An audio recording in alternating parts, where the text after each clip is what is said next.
Hey guys, we are back for Bandcamp Dailies number 53, and we have some listens today. So we have Finkle Me This. It's a new one. So we're going to be talking about this, discussing Obsession we've already talked about, and Scare Tactics. We have another new one. This was not named after the show, by the way. The prank show with Shannon Doherty. I don't think it was anyway. Maybe it was. I don't remember. Either way, we have two songs to talk about, and they're from albums we have not talked about before. So it's going to be one of those nights, an interesting night. All right, so right now is about the time I usually do my stupid, nonsensical intro, but I don't really have anything to say, anything interesting to say for an intro. So, but, you know, that's okay. That's A-okay. That's Oklahoma. Gotcha. I fooled you.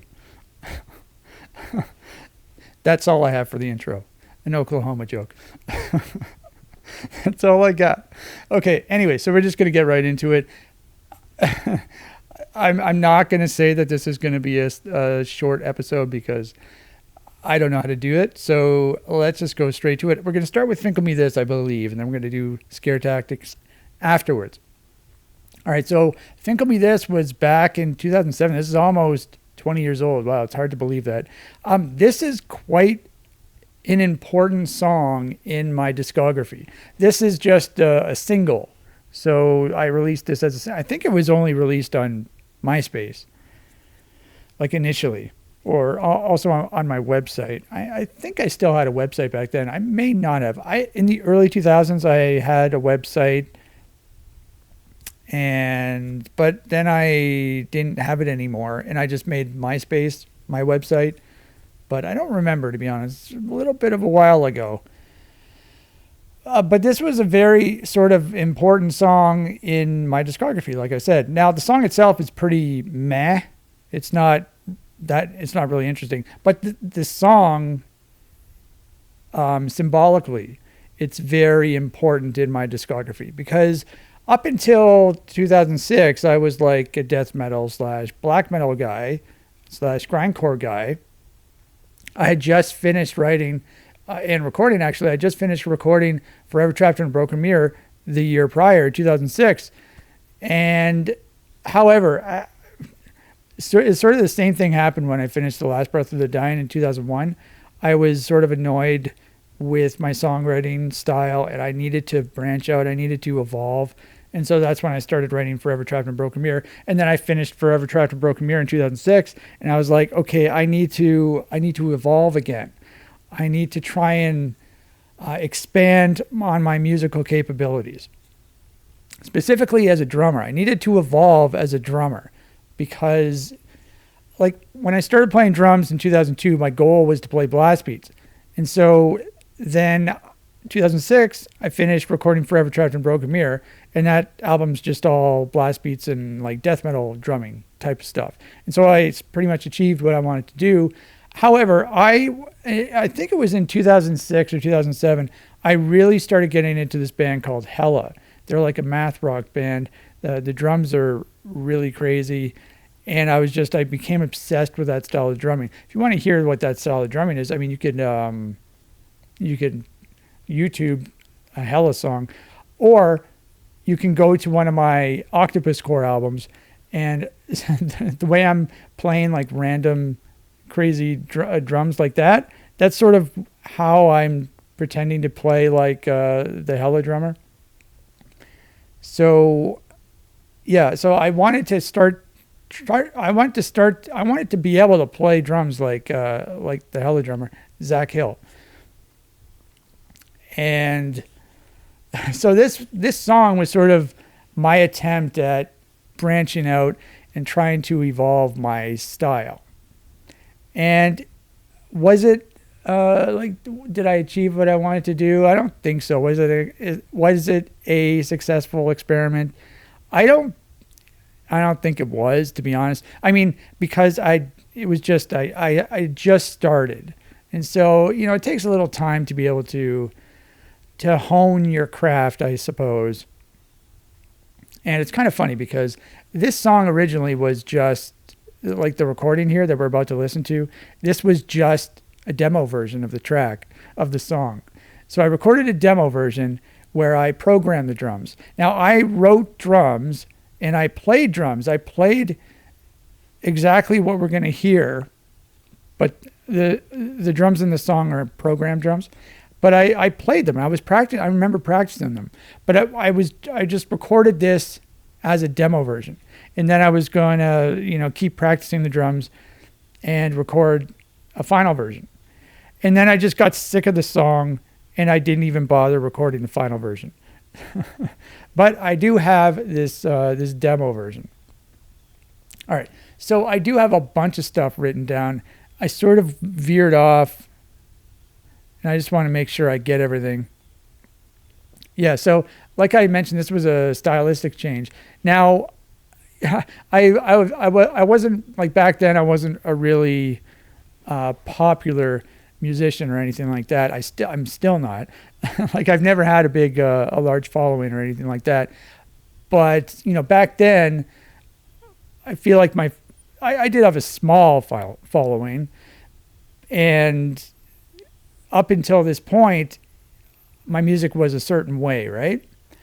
And then I come out with this song, and I feel like any potential audience just lost interest immediately based on this song because it's so different from my older stuff.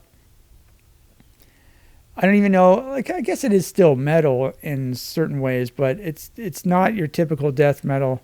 I guess my music wasn't necessarily typical death metal either, but it was definitely different. And so, I mean, some people could also say maybe I sold out. Maybe I was a sellout by releasing this song, which is kind of funny because this style of music is even less popular than the style I was playing prior. So that phrase doesn't really make sense.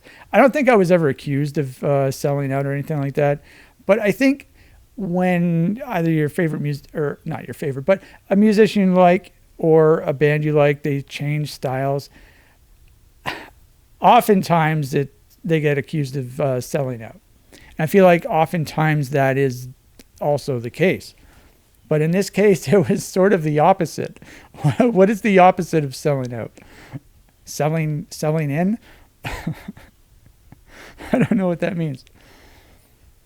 Anyway. Okay, I gotta check out my text file here again. Okay, so the title, Finkle Me This, it's a pretty stupid title. Now, if you want to know what it means, I guess it was named after Riddle Me This, like the phrase the Riddler says. I've never even seen that movie, the Batman movie, I don't think. But that phrase was in my head for some reason. I don't remember why. And I changed it to Finkle Me This. And Finkle, obviously, Ray Finkle from Ace Ventura, Pet Detective. That's where that came from. Cames from. And so there is your stupid song title. All right, there's the origin of that. All right, so just give me a second because I went all over the place and I'm out of order here. Big deal, blah, blah, blah, blah, blah, sell out, blah, blah, blah, never had a lot, blah, blah, blah. Okay, so I said I needed to evolve as a drummer. I already said that, recorded a demo, okay. Oh, okay, so I said everything. Okay, so I think we can listen to the song now. Now, I think I've got to make some popcorn. I just want to make sure. Yeah, okay. I'm gonna make some popcorn, so I'll be right back.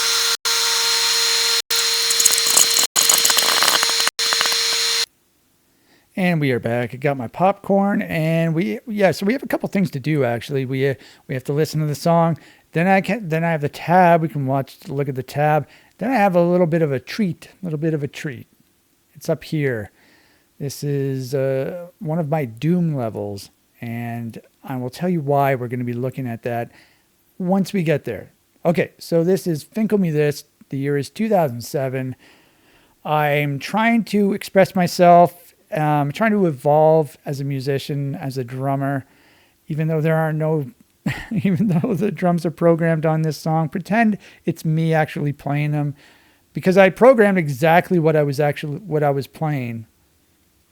I just never bothered recording a final version of the song. So the song itself is not very interesting, but there's a part in the middle that I still love, that I still think is really good. So that part of the song really holds up. I also like there's an intro, a synth intro in the beginning that I really like as well. Okay. So let's take a listen to Finkle Me This.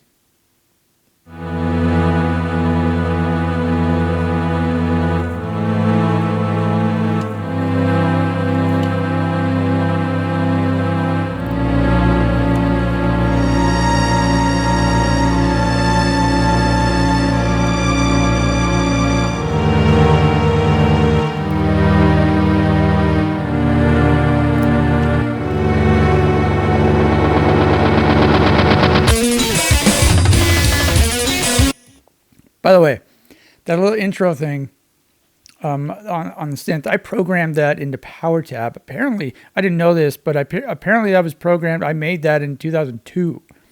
I forget why I made it. Yeah, I really don't know why I made it, but I did. It was just a PowerTab file that I had lying on my computer, and I guess I added it to this song as an intro. So it's kind of interesting. And then there was a sound effect which led up to when the song started. I sort of faded in. If I remember correctly, that was the sound effect. Oh, I forget what it was called. It was named something on my computer. If I remember correctly, it was just I hit against the wall in my bedroom with, I think, like a whiskey bottle, and I recorded it. I just hit it once. And then I think I added some like echo effects to it, and I screwed around with it and I reversed it so that it sort of faded in. And so that's what that was.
Okay, so the good part of the song is about to happen.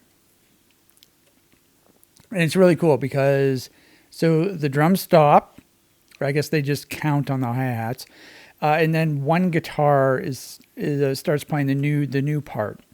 And then after it does, it plays it, the whole section once. Then the second guitar comes in and the drums come in too. And I really like the drum beat that happens as well.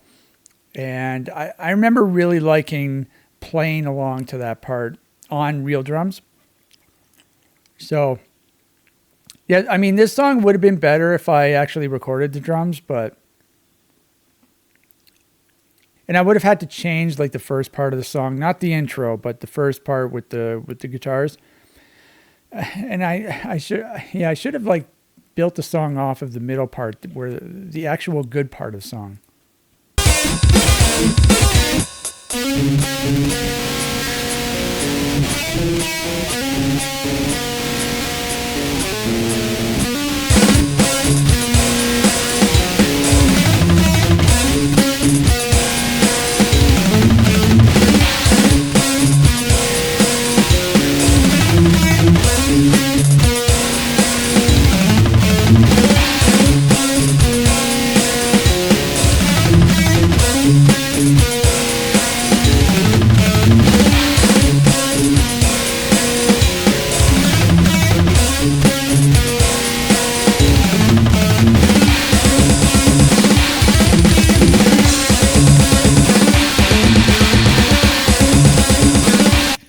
Blast beats.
There you go. I do like how it ends. It's a funny ending. But yeah, that middle part's just really, really cool. All right, so let's go right to the tab. Now, I do have a tab of the intro as well, the synth intro, because I programmed it into PowerTab. All right, so everything is sorted by date. So it's called scary.ptb. Yeah, it's way down here. 2002, August 2002. Crazy. So we'll take a little peek-see at this. I'll show you the chords. These chords were just, I did not have a guitar. Normally when I tab, I have a guitar with me. For this, I did not use a guitar at all. I just sort of put not random. I just sort of sounded it out, and I would trial and error the notes to try and make it sound like it was basically just like a jumble of notes. Especially down here, we have large chords. I don't even know if they would be possible to play. It looks like they are possible to play.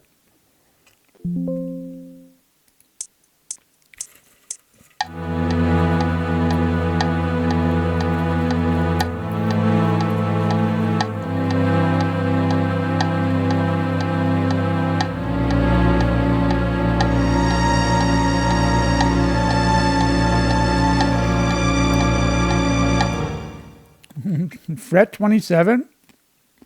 Are there even guitars that have 27 frets?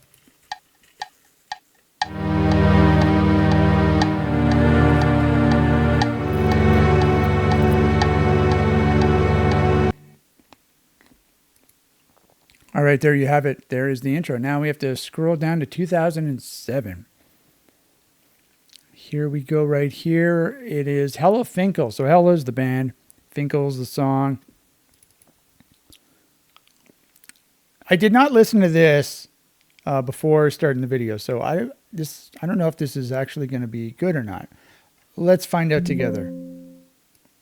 Yeah, so we're gonna listen to like the first part of the song, and when we get to the good part, we'll listen to the good part, and then when the good part's over, I'll just stop it.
there you go. That's how you play the good part of the song.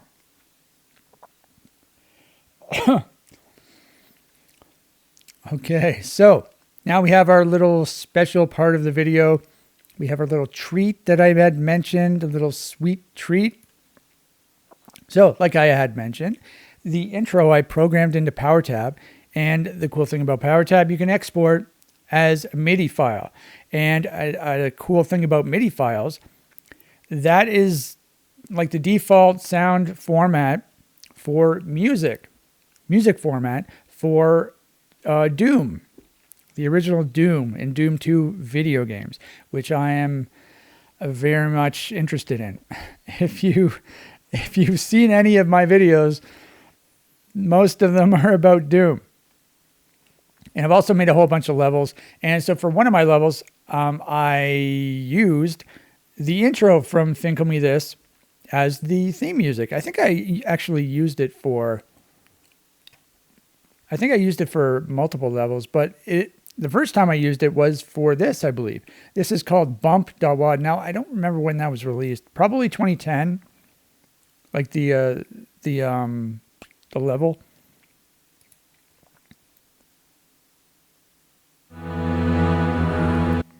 Okay.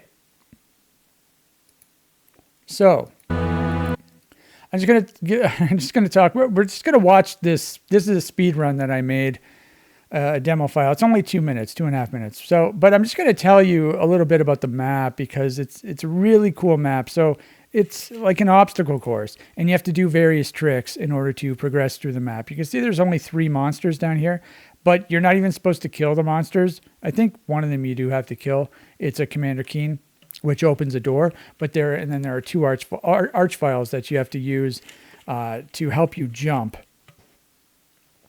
But I'm just going to tell you a little bit about the map. So this is called Bump.wad. So the thing about bumping, you can bump into things, and you can like grab, like there are various things that you can bump or that you can collect, like keys, power-ups, and that sort of stuff. For this one, you're supposed to get a key, but it's on a platform that's normally too far, and the key is too far away for you to be able to pick it up. But you can do a trick where you can like strafe run into the platform, and if you bump it a certain way, you can sort of grab the key from a longer distance. And so that's where the name comes from. And that is the first objective. That is your first objective in the map. There. I bumped it first try. You couldn't even see it, but you can see down here I've got the blue key. So then I opened the blue door. You can see it took 2 times for me to do it. Now I'm waiting for this to fall down. So this was like a timed event, so that just in case you didn't bump the key on first try, you had like a few tries before this switch becomes revealed. So there's a switch. You heard the switch sound. So you have to press the switch. It lowers a lift way at the end over here. And so what you have to do, you have to press the switch, and then you have to wall run against this fence. So wall running means you can run faster than normal. And so if you do it fast enough, then you can get to the lift that had lowered before it goes back up. So that's another trick. This is your second objective.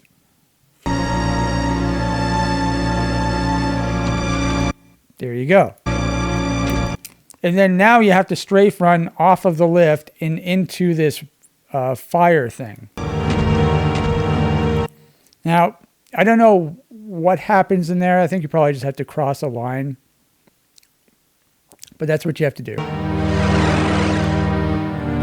Okay. Now you have to press this switch. And then you have to do the same thing. You have to wall run, but it's not wall running, it's thing running. So all these, I forget what these are called, skull rocks. Yeah, skull rocks. You can wall run, you can thing run against them, so you can run faster than normal. So you have to do the same thing. You have to press the switch. It opens a door way over here, and then you have to thing run against the skull rocks. And if you do it fast enough, you can get through the door before it closes. So this is your third objective. And so you have to do this 3 times.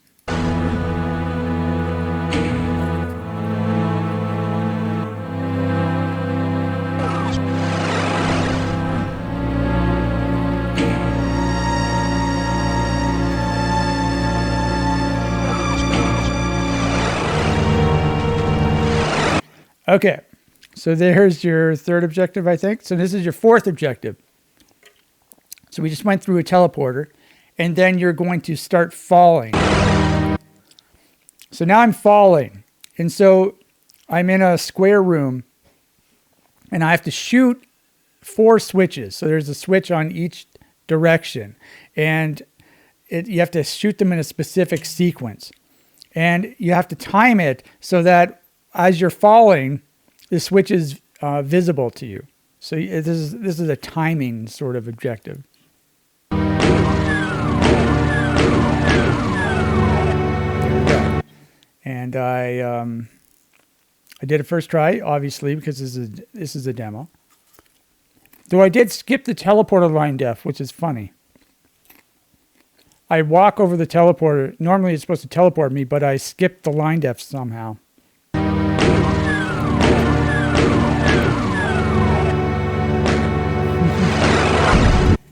Okay, so now here's the archvile. So when an archvile attacks you, it will throw you up in the air. And so what you have to do here, they're getting ready to shoot me right now. And so you can see these fences on either side. You have to archvile jump across this gap so that you can get way over here. And you have to use the fences to wall run so that you can jump further than normal. And now as you're doing that, you have to press switches in a sequence.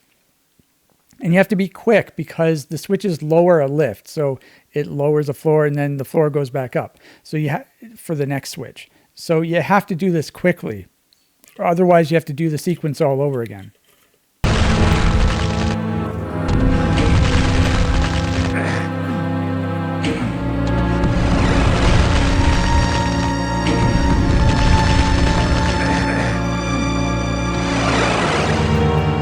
Okay. Now, I don't know what number of objective this is, but this is another switch sequence. So you have to press a whole bunch of switches. It keeps revealing new switches. And you have to make sure that you do it quickly. Otherwise, you have to do the sequence all over again. This is a really big sequence.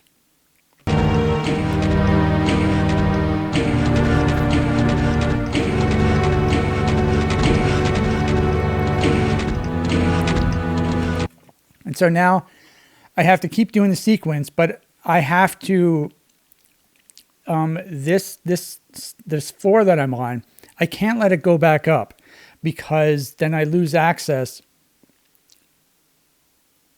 I forget why, but you have to keep this floor from going all the way up. You have to keep it sort of active as a lift. So then I let the lift go back up. My head hits the ceiling and then it goes back down. And then I can hit more switches. Then I have to come back on this lift thing and prevent it from going up, et cetera, et cetera, et cetera.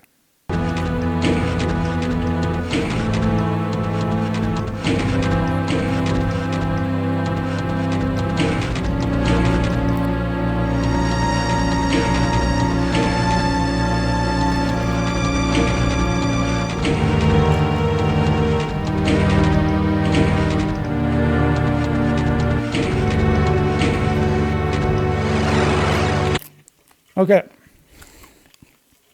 So now you're on to the next objective.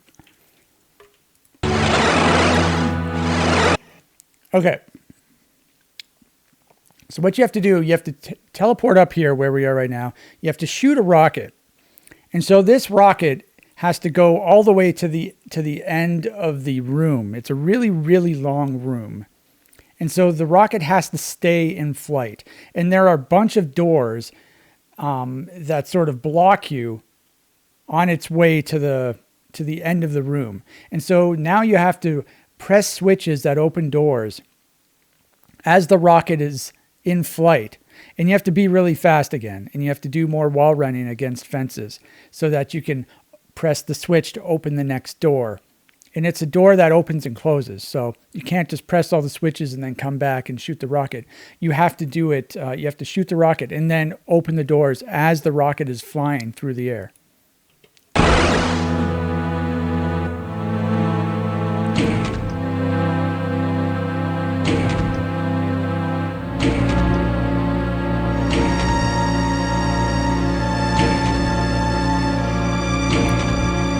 So the rocket is still in the air, and as I'm pressing those switches, it's allowing the rocket to go through a door.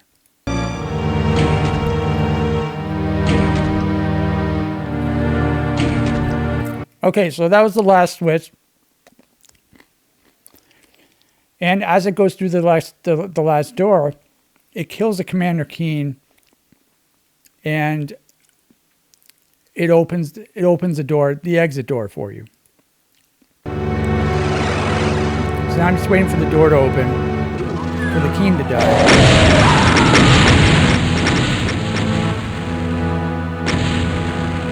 There you go. I just wanted to show you that because it's a really cool level. There's some bonus coverage, but it did have to do with Finkle Me This because it contained the intro to the song. Okay, so I don't know how long we are into this video. 25 minutes just for this part. Oh my dear God. Well, that's not too bad. I assumed it was going to be like 40 minutes long for a video. Okay, so let's go to the next one. The next song, that is. So we're going to go to Scare Tactics. Okay, 1906 Scare Tactics. Scare Tactics. I don't know why I can't say this. So this is yet another Cora Canning album. This is an album we haven't talked about yet. So this was all the way back in 2011, so 14 years ago. Goodness gracious. This is the opener from Moments in Time by Cora Canning. So what should I say here? All right, so this is an improvised album, but it's not free jazz. Like it's not, I mean, at times it is, but this was just, this was more along the lines of our Shapeshifter's Realm album, which was also totally improvised, but it was sort of more normal. We were actually sort of playing normal songs and stuff. And this was, we recorded ourselves playing together at the same time. So this was us jamming, and we recorded 15 songs on one day. And then after, so you can see there's 89 tracks, but so we recorded 15 tracks, 15 songs. And then after the fact, I went through, I sort of chopped up the songs into different parts, different tracks. And then I sort of picked my favorites, and I arranged the track list as my favorites, you know what I mean? I put my favorites. And then I didn't even bother naming a bunch of them because I didn't like them. So these songs really hinge on, so this was me playing guitar and Dave playing drums. So these songs really, it hinges on the melody because whatever Dave does is cool because he's playing drums. But, with me, I'm playing guitar and that's the melody. And so if I'm playing something stupid on guitar, then the song doesn't sound good usually, at least in my opinion. So if I don't like a song, it's because of the melody I'm playing. And so this was completely improvised. We didn't plan anything. So we were just jamming. There are some really cool parts on this album, but there are also some not very cool parts. But that's why I split it up into little tiny pieces so that I can get the best pieces of our jams. All right, so I do have some other stuff. So this was this album actually was Unreleased for years because the audio quality is not good. So we recorded this in 2011 on my old Yamaha mixer. I've mentioned it before. That was the one where it only exported, like you hooked everything, all the mics into the mixer, and then it only exported one single wave file. It mixed everything down and only exported one wave file. And so if you don't mix it good on the mixer, then it's going to sound bad after. And so I did not mix it very good in the mixer. And, then you can't remix it because it's all, I tried for years trying to remix this thing. I tried various ways, various methods to try and remix this thing. Obviously what we should have done, I didn't think about this, but we should have put I don't even know if this was possible because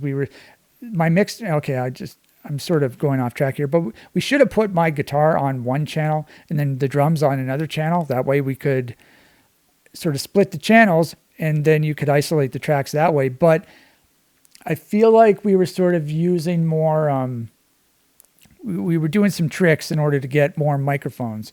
Yeah, because there was a microphone on the kick drum. There was a microphone, an overhead microphone, and I think there were microphones on the toms. There may not have been, though. So, I mean, that's what we should have done in hindsight, obviously. But yeah, this went unreleased for years, and then finally I tried my best to remix it.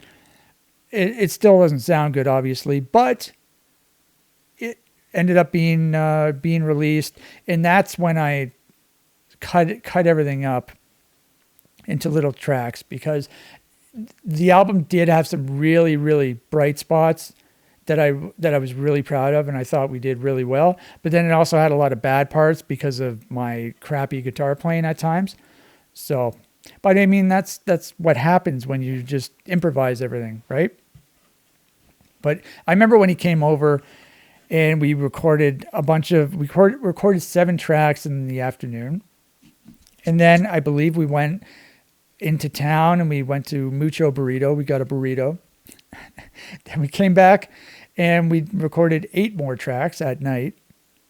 So that was pretty fun. And I think the reason why we recorded this is because the night or the day after, the next day I was playing at I think the Blood Bucket Metal Fest. I was playing as Time of Death. So this was the guy who runs Blood Bucket Metal Fest. He actually did vocals on our set. So I play guitar, there was programmed drums, and then he did the vocals. And we played at the Hard Luck Bar in Toronto. That was really cool, by the way. It was very fun. And so we did that. And then the day after that, Dave and I played a Cora Cannon show in Toronto as well at a different place. And literally, I think only 3 people were there. And it was 3 of our friends from high school,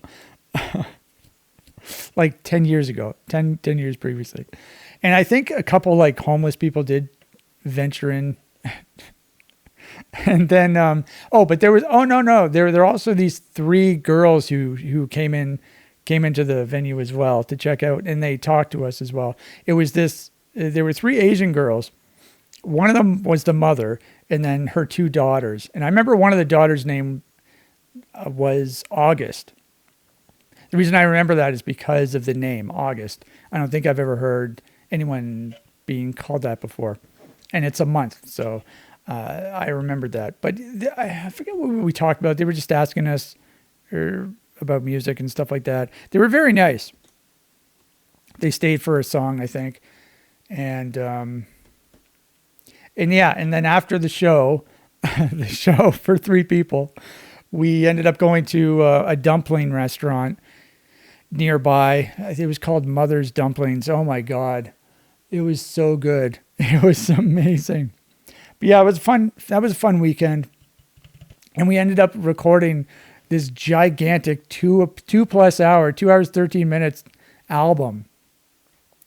And like I said, there are some really, really high spots, high points on this album.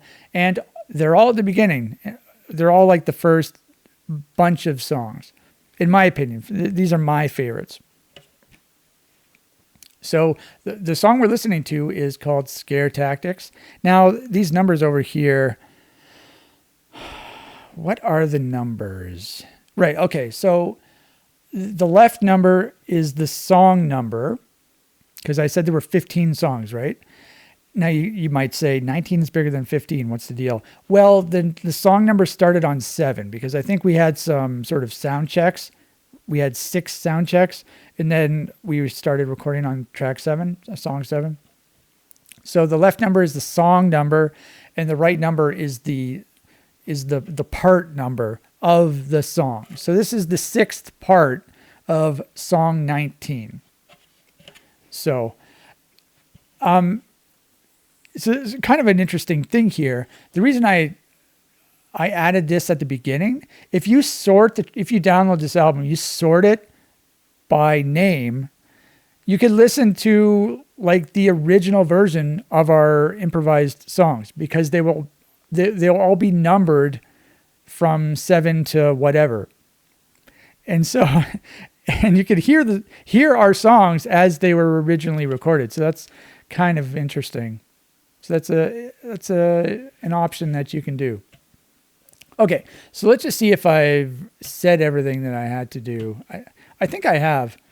And the song itself is very short. It's only a minute 54. And then I think that's going to be it. So did I say everything? I did say everything. Yeah, okay. All right, so let's listen to Scare Tactics.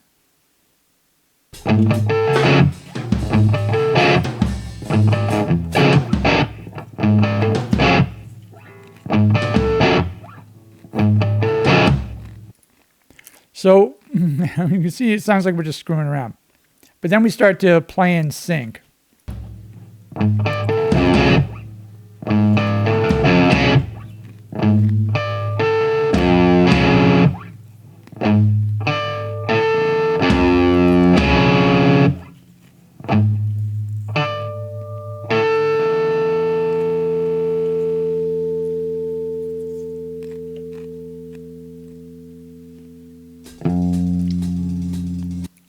So I really like what Dave's doing on the hi-hats. He's doing some cool stuff on the hi-hats.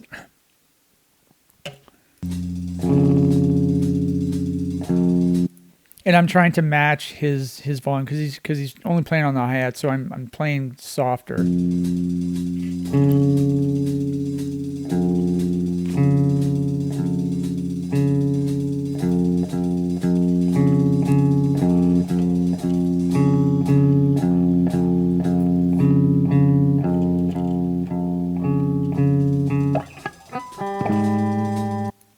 Okay, so this riff, I really like this riff that I'm playing. It sounds very sort of spooky and eerie. And that mixed with Dave's playing on the hi-hats, I think is really cool.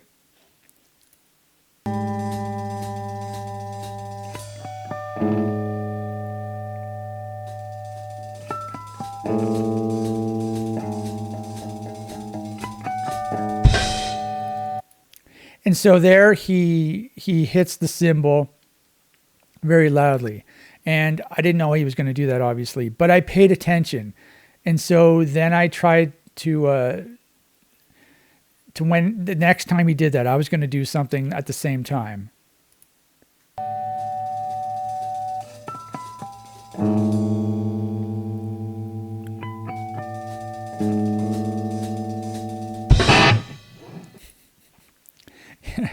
And so then I just play some like random chord, and then I go back to the eerie riff.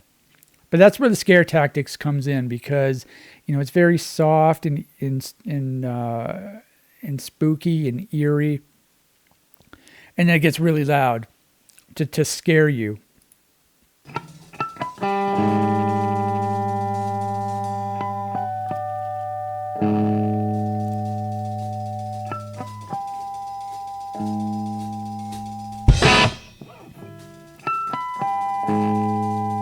It's hard to to play the chord at the exact same time that Dave hits the cymbal, because he just sort of does it out of nowhere.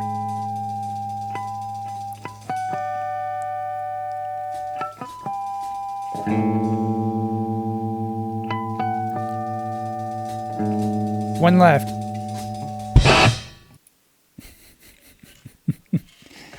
And that was the best one. Okay, so I think that's it. There's definitely some good stuff on this album. So I'm glad. I haven't listened to this album in quite a long time. Anyway, I hope you enjoyed the video. I think that's going to be it. Actually, I can give you a slight update on my movie watching. So tonight I started a new movie called False Positive, I believe is what it's called. And I got about halfway through. So apparently it's about this couple who are trying to have a baby, but they're not having any luck. They've been trying for like 2 years. So they end up going to a fertility doctor. The girl was sort of hesitant about doing that, but the guy, who apparently was a medical student of the fertility doctor, talked her into it. So they went there. And then she ends up getting pregnant, but she's got like 3 babies. She's got triplets. They're a set of twins and then like a female separate. Anyway, so, and then there was some sort of what am I trying to say? They had to do a reduction. So they wanted to like kill either the girl, the female, or the set of twin males, so that there would be less chance of complications in the pregnancy. And so the husband or whatever wanted the males, and the wife wanted the female, and then they decided on the female. And so then they went back to the doctor and they did the reduction. So I guess they killed the 2 twins. However, when she was under, she started having this weird dream, and she thought she heard her husband and the doctor talking. But it's unsure of what actually happened. Us as a viewer, we do not know if anything happened, if anything fishy happened. So far, there's nothing fishy that's happened. The genre horror has been added to this as a descriptor, but I haven't seen any horror yet, except for, that weird dream that she had could have been classified as horror. She was in the playground or something. Her daughter was there, and then the daughter looks back at her, and the daughter like gets all dead looking, and then she wakes up. So I'm not sure what's going to happen if the doctor and the husband are in cahoots. Initially, I had assumed that the doctor was actually using his own sperm to get her pregnant. I remember watching a Law and Order episode like that, and I thought that was what's going to happen, but I don't think that's what's happening now. So I'm not sure what's going to happen, but so far I'm liking it. It doesn't have a very good rating on IMDb. I did check out a couple of the reviews. I didn't read them. I just took a very slight glance. So I'm not sure. I'll probably figure out why people didn't like it in the second half of the movie. But either way, that's what I'm doing right now. I'm going to finish watching the movie. So I'll see you next time.